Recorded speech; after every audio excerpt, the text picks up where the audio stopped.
Hi guys, it's Beauty, and today I'm with my friend here, Stephanie, and this is episode 2 of the Spiritual Truth Tea podcast.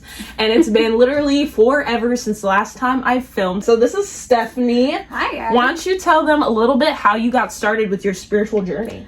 So it basically all started when I was very young. My grandfather died. My grandfather was the first death that I actually experienced. And he came to me in the middle of the night in my TV screen, and that was the first time. In the TV screen? In the TV screen. Like, he was, like, coming out. It was, like, weird. Wait, it like that one movie. Yeah. Poltergeist. Oh my god. Yes. It was, like, really, like, he was, like, coming out of the screen, but it was, like, just his face. And, it was almost kind of, like... It freaked me out a little bit, but at the same time it didn't, like, because I understood, I guess, in a manner of speaking. But that was the first time I had ever actually experienced something very spiritual, and it was during teaching hours, as we all know. Oh, yes, yes. When the veil is, like, really thin. Really thin. Yeah, the portal, to the spiritual realm. How old were you? Jesus, I was 10. 10. Wow. I was 10. So yeah, and then ever since then, I had just developed this ability to see and sense spirit. I can speak to them, not all the time. Sometimes there's like a barrier in between. But yeah, I can communicate. I'm a technical medium, I guess. Yeah, she's a medium. She be talking to the dead. But yeah, what's crazy too, I was telling her about was that my spiritual journey started very young as well, because my dad had died when I was like 4. And I was able to see and sense and talk to him as well growing up. Whenever I felt like I needed his guidance or something, he would just kind of show up and tell me exactly what I needed to hear.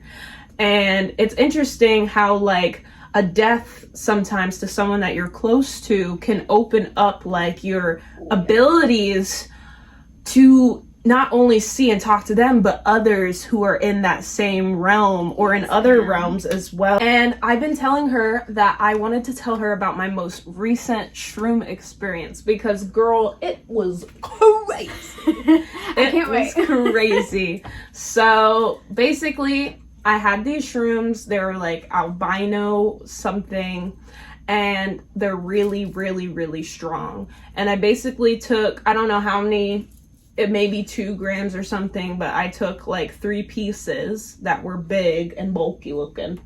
And at first I didn't think it was going to do anything to me, but as you know, that shit always hits when you least expect it. And the craziest thing too was, as soon as I started feeling myself like transition into the high, like my body felt like really hot, like vibrating. Really? Yeah, like vibrating. And then I started like laughing, like hysterically, right? Because I was like, it's happening. It's happening. It's happening. It's happening. Oh my God, it's happening. It's happening. Literally. And I looked over at my friend, because my friend was at the house, and I was on the phone with my boyfriend as well. And I looked at my friend, and I literally saw a horseshoe like on his forehead. Like, it was like a glowing horseshoe. And I was like, oh, you're a good luck charm. You're a human good luck charm. And he was like, what? I was like, you're a human good luck charm. There's a literal horseshoe on your forehead. And he was like, what? And I was like, yeah, have you been feeling lucky lately? And he looks over at me like with big eyes, and he was just like, yeah, actually, I get lucky all the time. And I was just like, that's because you are the human horseshoe. Like, oh my God, it's crazy. And then I looked over at June, and June is my boyfriend. And I looked over at him, and I saw him as a harp. Like, he, like a harp? Like a harp, like an angel harp. Yeah, like an angel's harp. That is so cool. I was like, June, you're music. You're literally music. Like, he is like the embodiment of music, from a harp specifically, like an angel harp. And what's crazy is he has a deep connection to angels. Oh. So it makes sense. Like, it makes a lot of sense. That does. Yeah, and then after that, I came up with the conclusion that I was light, right? That I was a human embodiment of light. You know, I've always gotten that about you. Really? Okay, so side note. Side note. We've known each other for actually a very long time. Mm-hmm. She used to be friends with my sister. Now she's friends with me. Yes. My sister's no longer in the picture. Don't ask. Don't ask. Long story. But, yeah. And now we work together at the same metaphysical crystal shop. Yes. So it's all meant to be. All like, meant to be. Right time, like crazy divine timing type thing. Because we've been talking about having her on my podcast basically since I created it. And I was like, I want you to be one of my guests. And we never crossed paths. Right. And we were busy. And then it just so happened that I started working at her job where we sell crystals and spiritual stuff. So it's just insane. But yeah, so I got the conclusion that I was like the human embodiment of light. And it made me so like happy because so many people had described me as that, like the light that enters the room kind of thing, like that helps people, you know, from their sadness and kind of like heals people in a way. And I always felt like that, so it was just like a really nice confirmation. And what was insane about when I immediately came up with the conclusion that I was light, I started feeling like my hands go like this, like I just started moving my arms like this, and a giant energy ball was forming in my hands. Yes, and it was growing and getting heavier and heavier. And I said to my boyfriend on the phone, I said, June, I have so much power in my hands right now. I don't know what to do with it. And June said, put it into yourself. Give it to yourself. So I said, good idea. I didn't even think about that. So I thank God I have it. I'm like, so I had the ball and I went like this, and I immediately felt like this overwhelming like dopamine release, and I was like, oh my God, like it was just like energy. Yeah, like it was like, whoa. Like, I can do anything right now. I can do anything now. And I was connecting to the Akashic records.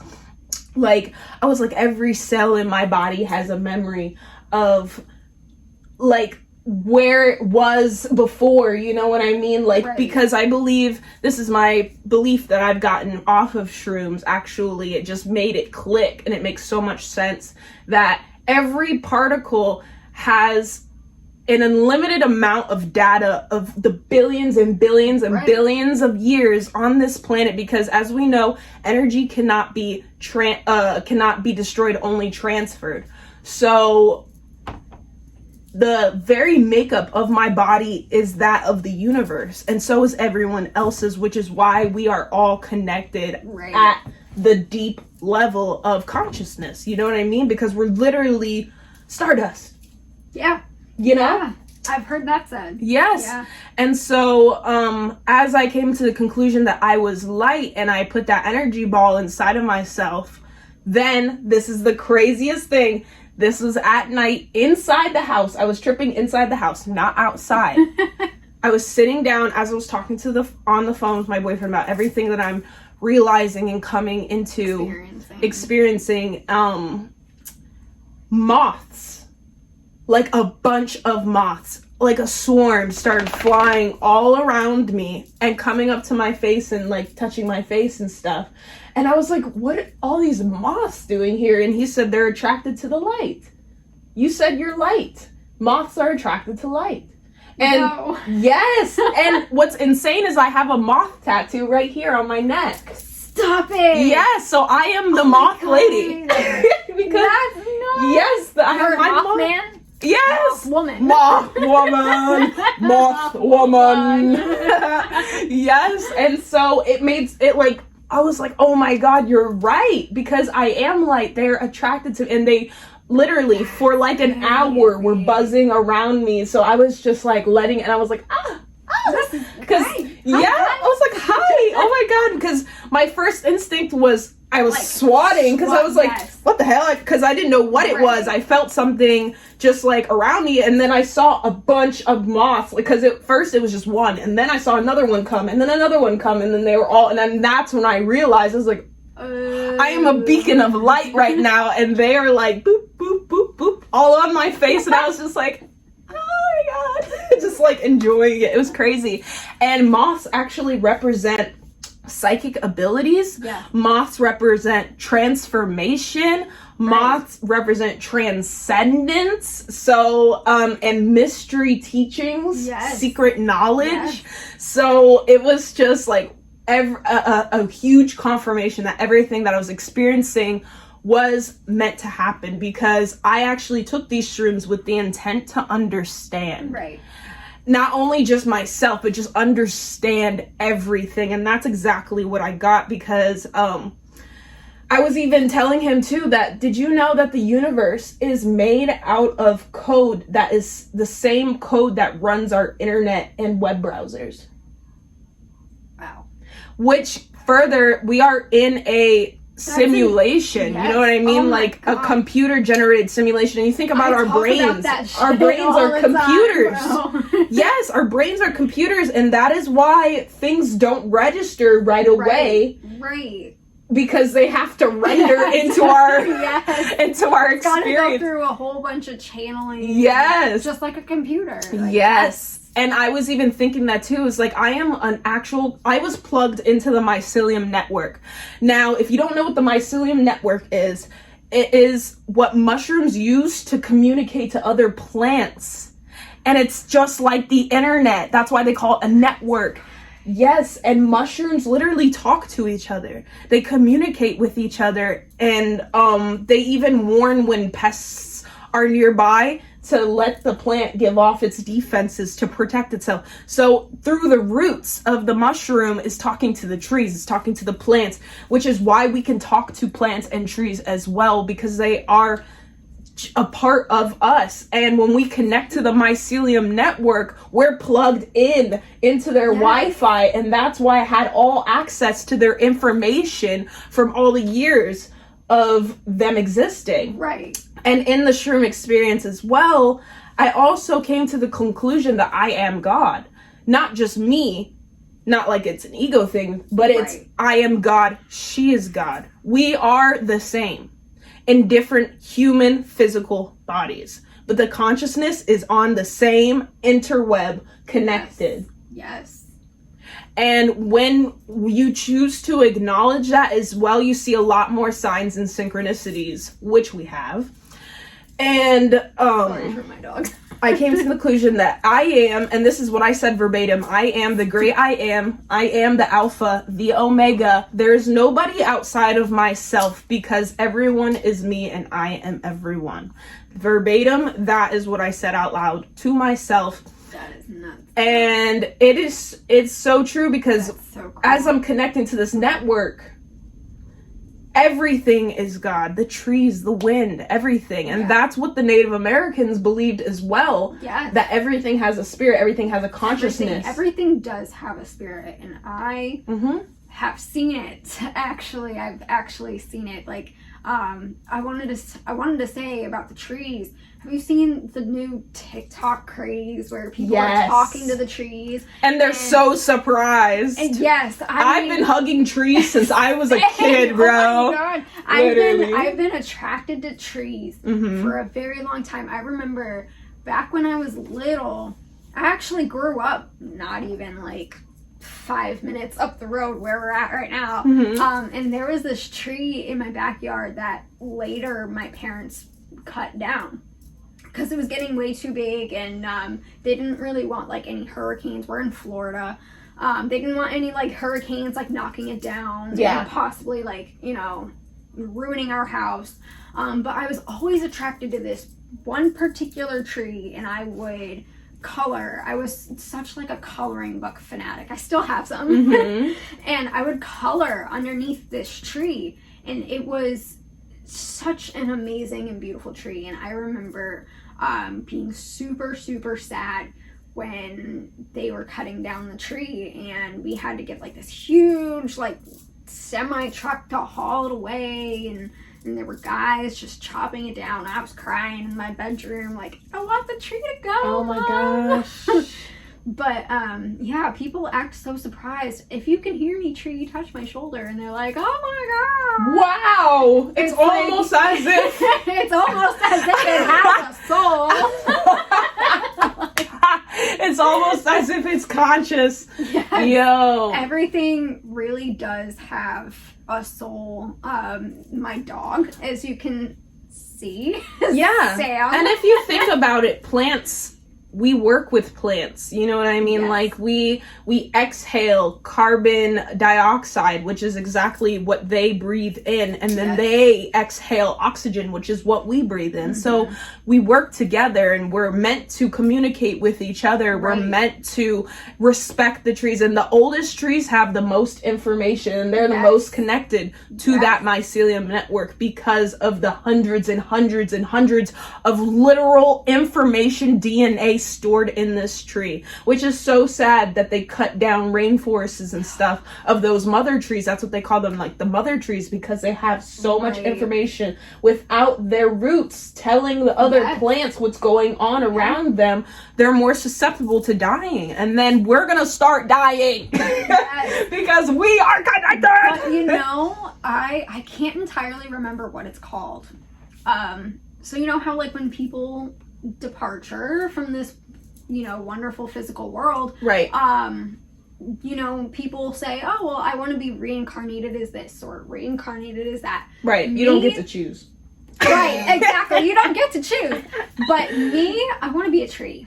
Yeah. I've always said that. I want to be a tree. I Maybe don't you were a entirely- tree before. Maybe. A willow tree. I wanted to talk about that too. Hold on. What? Side note. I do sort of remember one of my past lives. Yes, I meant to tell you that. As a willow tree? No, not as a tree, as another human being. Oh, okay. I was gonna say, well, I was so right. That's crazy. But what was I saying? Oh crap. You past life. Oh, yes. Well, no, before that, when I die. I forget what exactly it's called. As a tree. But you can be cremated when you die. You can be cremated and Yeah. put into this like cylinder type. I saw that, the egg biodome thing, right? That they Yes, plant bio and you turn into a something, tree. Into a tree. Yes. Yes. That is my That's last cool. will and testament right there. Yes, that is so cool. I want to be like a tree, and I want to have like not like a glass encasing, because how the heck are you going to do that in a tree? But like, you know, just like a headstone in front of the tree, like Stephanie Rocco is my entire name. Oh my god. My whole name, you know, whatever my family wants to put there, but that's what I would like to be. Yeah. And, you know, going back to like the past lives, so I astral project. I astral project mostly in my dreams. And I'm writing a book. Same. I'm writing a Ooh, book. she's writing a book, guys. Writing a book. It was inspiration. Ooh. But I have not only had this dream, and it was so real, and I was remembering everything verbatim, like almost like just a core memory that came back. Yeah. And I've had people at Bodhi Tree, our job, I've had people come in and tell me, like, read my palm and tell me, you've had multiple past lives. Yeah. And it is very common that you're going to remember them. Yeah. And one that he did say, so I was a very important person in, I want to say, like, the Victorian ages. Which honestly, it resonates. I love that age. It resonates once I tell you what my astral projection or my past life dream was. I was a princess. I know that sounds so cliche. It sounds so cliche, but I was royalty. She was the queen. I was a royalty in another life, and my father, in this past life, it wasn't my now father. It was somebody totally different, but he was king. My mother was queen, not my real mother.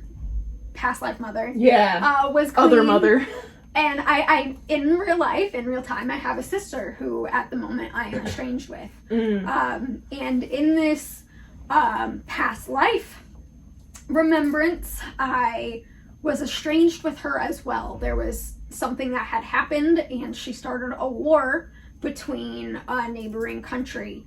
And which, honestly, when I look back at all the things that happened between my sister and I and our relationship, everything, it makes sense. Everything makes sense. And I still to this day remember every single detail of that past life remembrance. And I think somebody told me that there's a scar somewhere on my body that they had told me was a representation of me getting injured in that life. So how did you die?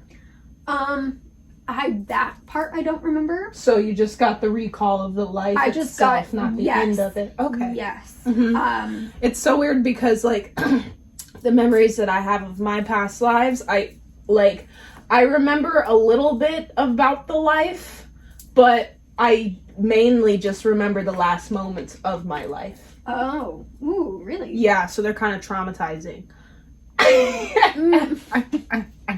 Because for some reason I've had very tragic deaths. What's the life without trauma? So I think that's why I keep coming back, because I haven't done what I was supposed to do yet. And I also think that right now, where we are in the Age of Awakening is the perfect time for me to come. Right. Because in one of them, I was a witch who was prosecuted for making medicine. I resonate with that shit. Yeah, literal doctor. I was a doctor. And they called me a witch, and they killed me.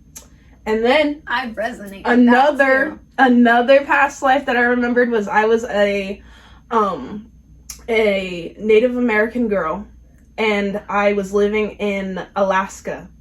And I remember I told my dad that I wanted to go hunting by myself because I wanted to show him that I had the courage and that I could be like, you know, so that he could be proud of me. You know what I mean? Like, I don't know what it was, but it was me and him, I guess. And this wasn't my dad, as obviously, you know, past life dad. Right. But like, I guess from what I remember is that we would always hunt together, and it was very important that he wanted me to be able to do it myself. But he was like, no, you're not ready. No. And I was like, Dad, I just want to show you that I can do it. And he was basically like, no, you know, it's too cold outside. Like, there was a blizzard going on kind of thing. And I just wanted to show him anyway. So I went out and did it anyways. That's how I got. And basically, I was on, like, the floor was like ice. And I was on there, and I was, like, looking for caribou. And as I was, the ground started shaking, and then the ice where I was started breaking off far away from where I was. And so I was on like my own little ice thing, and I floated off and literally froze to death. Oh. And all I remember is just laying down on the ice thing, like freezing wet, like so numb, my fingers, and just pins and needles, and just like very fucked up, painful death. Oh, wow. As a child, I think I was like 12 or something. Oh, and then, and then another past life that I remembered, I had this remembrance when I was on YouTube, actually, and there's this like past life regression video that I was following, or like a meditation. And as I was going through it, I remembered that I was a flapper girl also in like the 20s, before the Great Depression kick-started, basically. I was like right in the middle of it, and I was a flapper, and I would perform, and I was starting to get famous almost, because I was like really good. Like really good. Like I was like still at the bottom, like no one, like I wasn't like an A-list or nothing like that, but I was getting locally famous in where I was. But the problem is that I was a drug addict in that reality. and I had a problem with abusing pills and stuff to help me perform longer and more, you know what I mean? Yeah. And like it was my dream to make it big basically, and maybe even eventually start singing. But then I remember the manager of the bar or wherever we were at ended up telling me, hey, we're closing down. Like whatever was going on, the Great Depression, everyone was getting closed down because they couldn't afford, kind of like how COVID happened when all the businesses closed down and lost a bunch of money. That's what happened, and I ended up like getting not fired, but like laid off kind of thing. And I was so depressed that I cried myself in a bathroom and dead ass overdosed on a bunch of pills and just died. So I was like in my early 20s in that life. And those are the ones that I can remember. I'm sure there's tons more, and you know, as time goes, I'm going to remember stuff. But what's weird is with the Native American past life is I've been getting hints at that one for years, even as I was a child.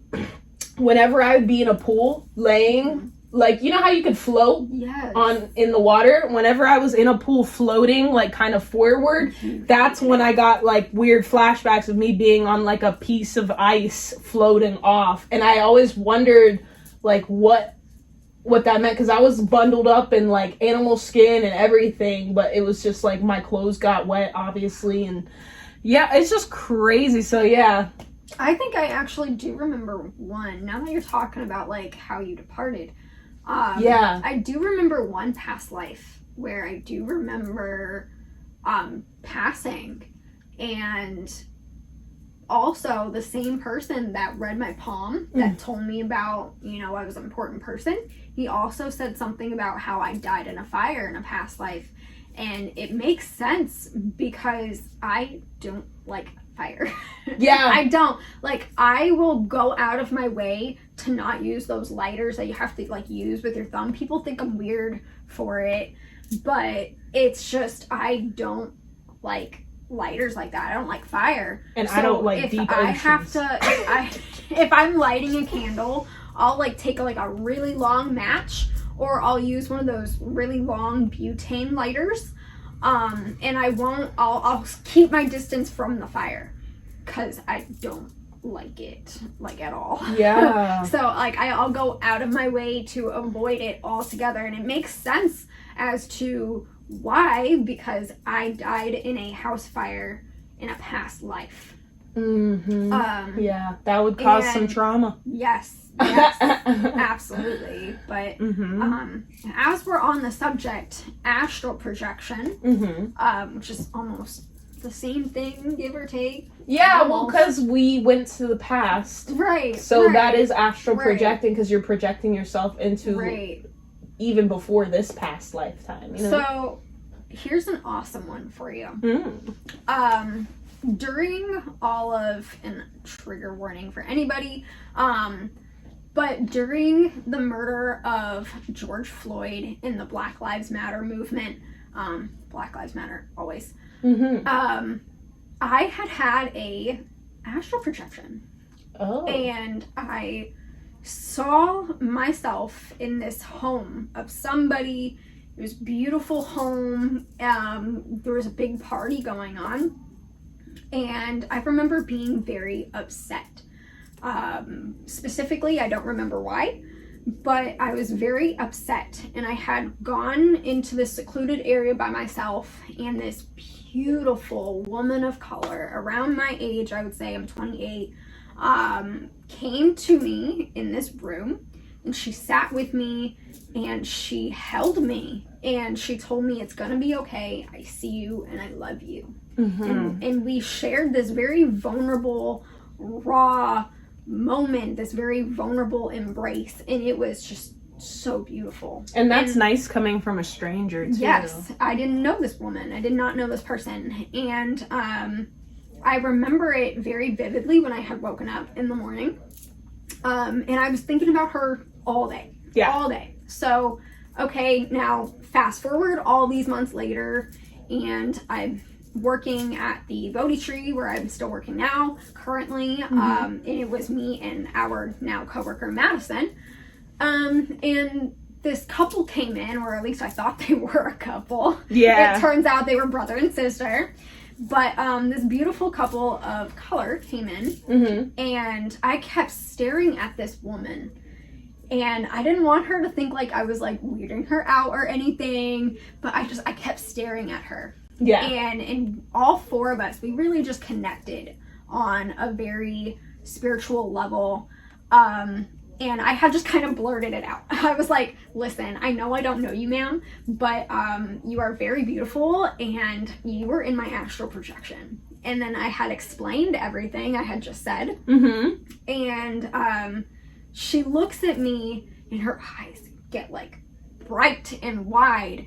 And she was like, I thought you looked familiar too. Oh my God. And here's the kicker. That was her first time in Florida. What? She's actually from, I think she said Alabama. So what is she doing here to come I don't know, see you? That's visiting, crazy. But she was with her brother. Yeah. He was with her, and he was just showing her around the area. At your job. At my job, yes. no less. And we ended up sharing that emotional embrace one more time. Physically. Oh my God. How did it feel? She's like, oh my God, it was incredible. Because she had this like beautiful, like perfect hug, like perfect embrace. Like an aura about her. Yes. And I remember physically, like when she was with me, I remember physically, like I didn't want to let her go. Because I loved her energy and I felt her energy so much. That was definitely an energy transference. Yes. Maybe you saw her because she had a type of energy that you were lacking or needed. Yes. And that's why she came to literally deliver it to you. And ever since then, we've talked and now you got a new friend. Exchanged numbers, but she was an incredible human, and if I could see her again, that would be awesome. But unfortunately, I think she went back to her home state of Alabama. But yeah. Sweet home Alabama. Mom, I'm coming home to you. Yo, okay, so I had a crazy astral projection experience when I was pregnant. Yeah. And so I was about like 8 months pregnant, almost ready to pop. And while I was pregnant, I was very, very connected spiritually. Like my dreams were insane. And my dreams have always been crazy and whimsical, but especially when I was pregnant, it was like more like foretelling kind of dreams. Right. Like they were like more than just spiritual messages, but just like warnings to things. And while I was pregnant, I had this binaural beat. You ever listen to binaural beats? No. Like frequencies, like 428 hertz, stuff like that. I don't know where my head is at right yeah, so so I was playing binaural beats, and the beat that it was for opening the third eye. My third eye is already opened, of course, but stimulating it still, I decided to fall asleep, because when you're pregnant, you're really sleepy. So I fell asleep, and then as soon as I like felt my consciousness kind of like drift off and fall asleep, all of a sudden I'm like in the corner of my room, like at the top of the corner in the ceiling, and I see my body laying there pregnant as hell on my bed with my laptop right next to me, and I go to like look down at like my hands, and there were no hands. Oh my God. I looked and I was like, what?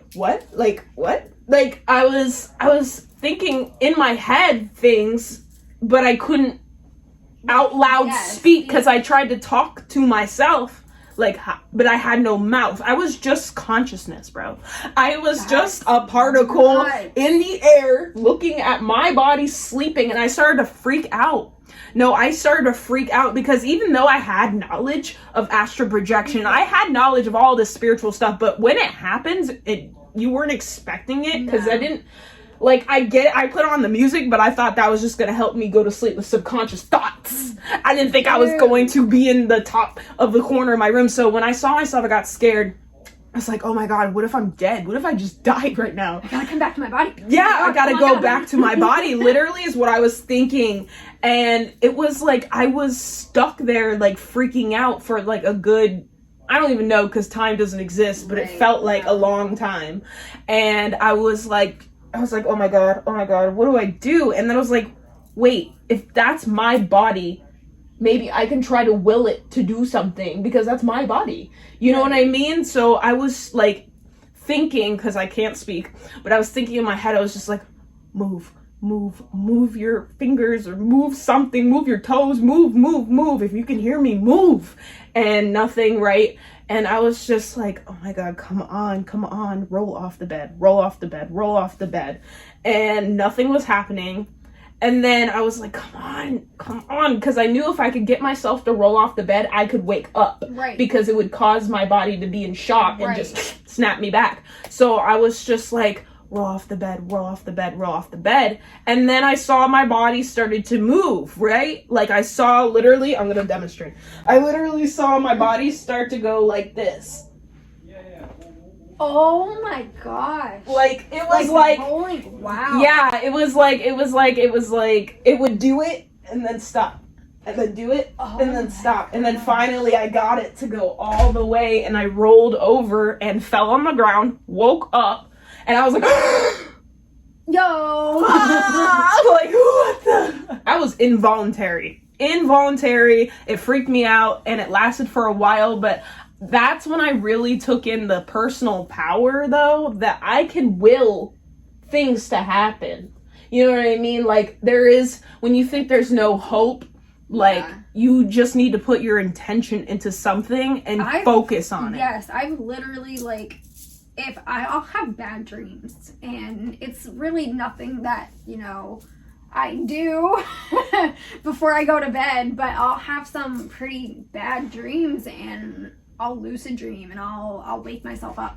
Like, yeah, I had to learn how to do that when I was a teenager because I also was riddled with horrible nightmares. Yes, yeah, me too.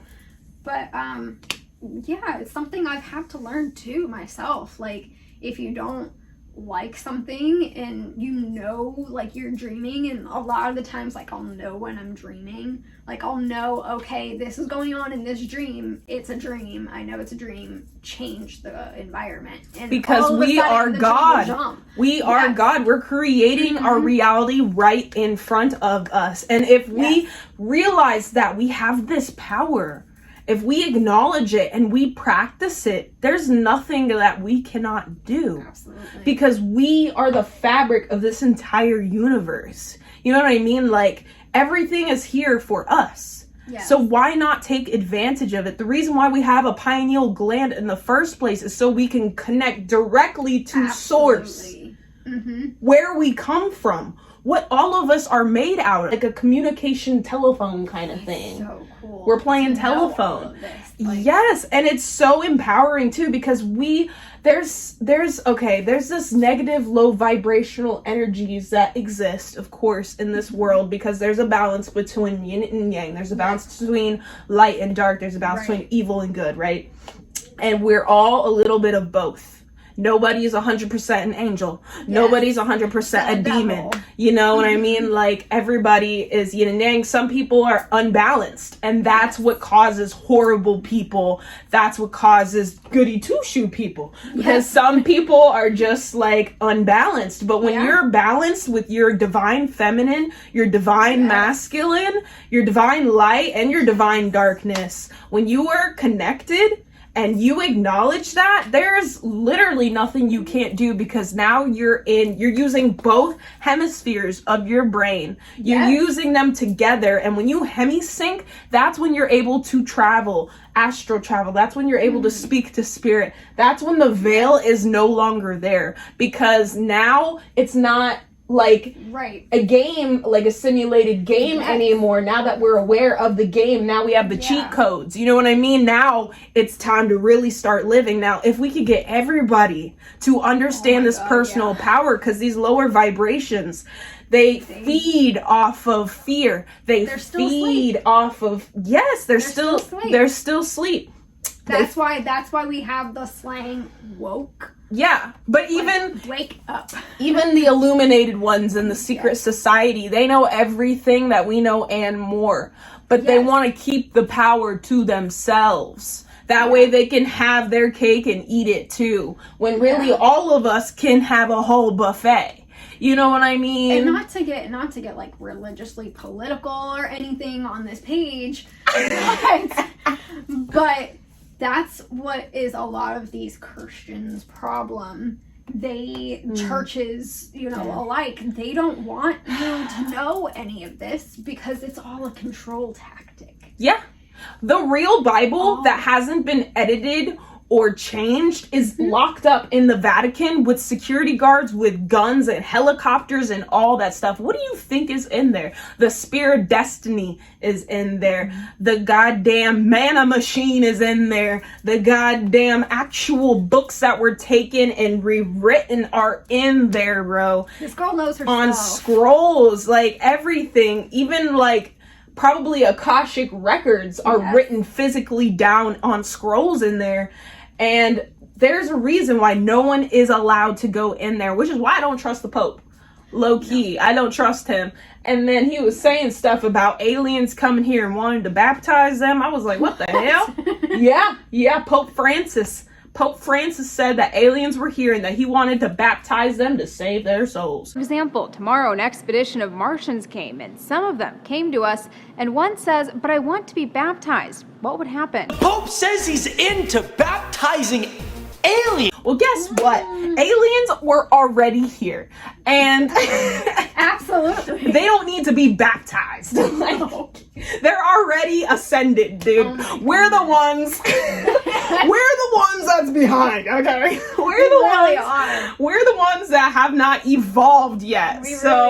We're still in our physical body. You know what I mean? Like, we are here to learn. We are here to experience. We are here to come in agreement and literally become one consciousness together again, because we're fractals right now. Yes, I feel like that, like the whole existential question, what is the meaning of life? Yes, to understand. That is the meaning of life. Yes, to understand. Learn, yes, to experience. And then to move on. Yes, and to the next adventure. Yep. That is the meaning of life, and people just ponder it. Yeah, they're like, oh, I think the meaning of life is Lamborghinis. And it's just dinero. All of this doesn't matter. Money doesn't matter. No. Money is a made-up concept. We could everybody has a talent. Tactic. Everyone has a talent that is special and unique to us, spiritually and physically. I am an artist. I like to paint. I like to draw. I can create anything with my hands. Yeah. So I can create anything with my hands, and I'm constantly imagining things in my head, constantly inventing things in my head. So that's just my talent, and it works for a lot of different fields of things that would come in handy with. And some people are really good at math. And they're really good at building architectures. They're good at building, buildings and stuff. And you get my point. You know what I mean? It's like kind of like what Einstein said is like, you can't teach a fish to climb a tree because a fish is made to swim. Everybody has their own talents. That's why we are, yes, all connected. Yes, we are all the same. But at the same time, the reason why we were put into separate bodies so we could experience millions and trillions different of experiences, and we can cater to each other. And I feel bad for the ones that don't understand any of this. I feel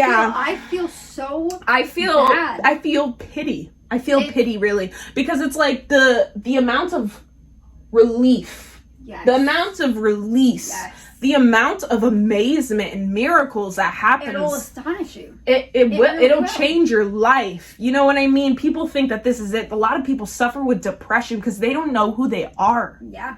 They don't know how powerful they are. They don't understand that they can change their reality right now. All right, guys, so that's going to conclude today's podcast. We don't want to talk about too much because we got future episodes coming up. Absolutely. And we're going to film a few TikToks, so make sure to go over to my page at zabeauty.main and check out our TikToks going on. Yes. And we'll link mine below. Yes, we'll link her information down at the bottom of the screen. You see it? You see it? There it is. There. Do it. Do it. But make sure to subscribe and like this video. Thank you so much for watching, and I hope you guys learned something and was a little bit inspired to start your own spiritual journey.